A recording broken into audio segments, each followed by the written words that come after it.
The city of Denver is still working on a years-long project to replace its old lead water pipes. But it was a road project that dug up an even older piece of their infrastructure. Our Amy Hunter has the story. Underneath the roads we drive on is a network of pipes that once did or currently do keep our city moving. While working on the North Federal Boulevard pedestrian safety project, construction workers stumbled across an unexpected addition to that network. It wasn't until they pulled out the chunk, this 50-pound chunk of log, set it on the ground, we're like, oh, shouldn't be here. It was a piece of pipe that didn't make sense. Everyone thought it was going to be one of the wood stave pipelines. Once you started cutting into the wood stave pipeline, you would hit one of the boards and it would lose its tension and kind of collapse in on itself, but it didn't do that. As a cultural resource specialist, Megan Mueller is an expert in digging up history.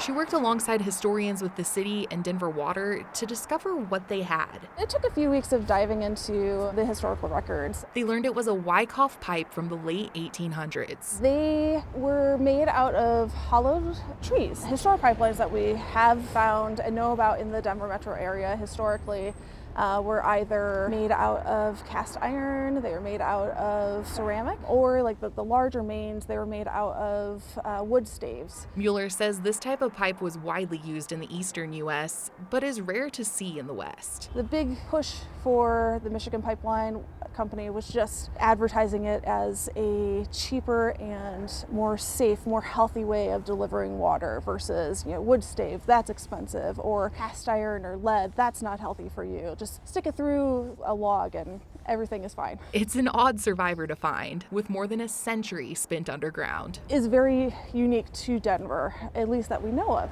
But there's always room for more research. History is always evolving, changing. For Next, I'm Amy Hunter. The history beneath our feet, right? Mueller says they believe that the use of the wood water pipes was discontinued in the 1890s.